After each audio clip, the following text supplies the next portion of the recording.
শুনকচোন। হয়, কওকচোন। মই এটা ডাঙৰ প্ৰব্লেমত পৰিছোঁ, সেইকাৰণে আপোনাৰ ওচৰলৈ আহিছোঁ। প্ৰব্লেম? কি প্ৰব্লেম? প্ৰব্লেম মানে ডাঙৰেই প্ৰব্লেম। আচলতে মই আৰু মোৰ দেউতা গুৱাহাটীতে এটা ভাড়াঘৰত থাকোঁ। মই এখন সৰু গাড়ী চলাই কোনোমতে খাই আছিলোঁ আৰু দেউতাৰো বেমাৰৰ চিকিৎসা কৰি আছিলোঁ। কিন্তু আজি লকডাউনৰ বাবে 30টা দিনেই হ'ল মইতো গাড়ী চলাব পৰা নাই। যিকেইটা হাঁচুতীয়া টকা আছিলে দেউতাৰ ঔষধকেইটা আনি কোনোমতে যোগাৰটো হ'ল। খোৱা বোৱাটো তেনেকৈ নিমখ তেলেই খাই আছোঁ। কিন্তু আজি মোৰ হাতত 1 টকা পইচা নাইকিয়া হ'ল। ইফালে দেউতাৰ ঔষধো লাগে। কি কৰোঁ, ক'লৈ যাওঁ একো ভাবি নাপাই আপোনাৰ ওচৰলৈ আহিলোঁ।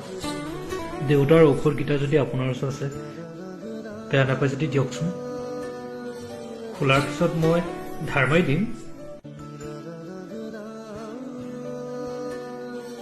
ঔষধকেইটা এই কাগজখনতে লিখা আছে, আপুনি এবাৰ চাই লওকচোন।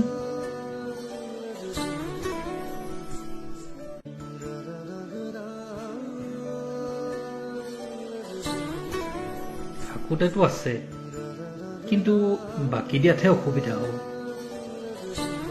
আপোনাক হাতযোৰ কৰিছোঁ, অনুগ্ৰহ কৰি দিয়কচোন। মই আপোনাক ভাতৰ কাৰণে চাউল বিচৰা নাই, পাচলি বিচৰা নাই, কিন্তু মোৰ অসুখীয়া দেউতাজনৰ কাৰণে এই ঔষধকেইটাহে বিচাৰিছোঁ। তোমাৰ সমস্যাটো মই বুজি পাইছোঁ, কিন্তু আচলতে কি জানো দাদা, আমি খাটি খোৱা মানুহ। সৰুৰে পৰা কাকো ঠগিবলৈও শিকা নাই আৰু কাৰোবাৰ পৰা কাঢ়ি আনিবলৈও শিকা নাই। বিপদত পৰিলে কাৰোবাক সহায় বিচাৰোঁ, শিক্ষা বিচাৰোঁ, কিন্তু কাকো ঠগি নাযাওঁ। আপুনি বিশ্বাস কৰক, মই আপোনাৰ এই ধাৰকেইটা মাৰি থৈ যাম। আপুনি অনুগ্ৰহ কৰি মোৰ এই ঔষধকেইটা দিয়কচোন।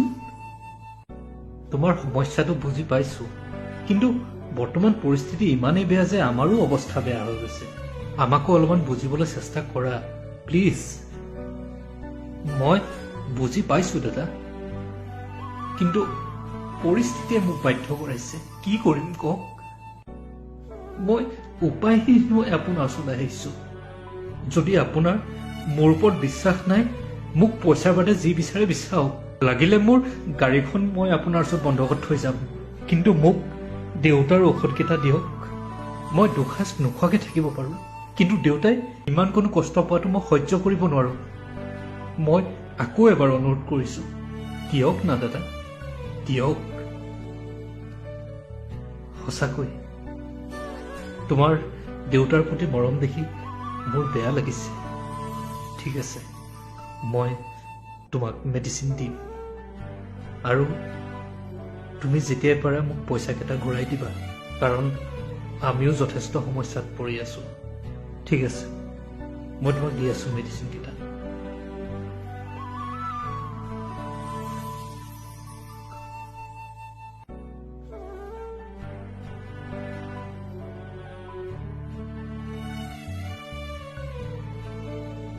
ধন্যবাদ দাদা, আপুনি আজি মোৰ কাৰণে ভগৱান।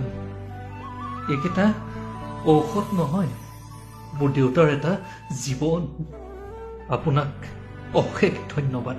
মই আপোনাক কথা দিলোঁ, মই প্ৰথম লকডাউন খোলাৰ পিছতেই মই নেখাই হ'লেও এইকেইটা আপোনাক ধাৰ মাৰিম।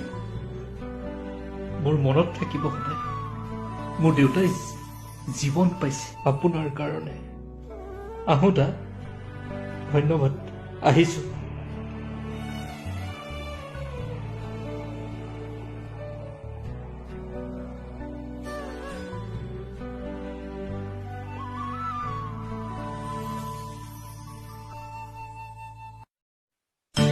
You're the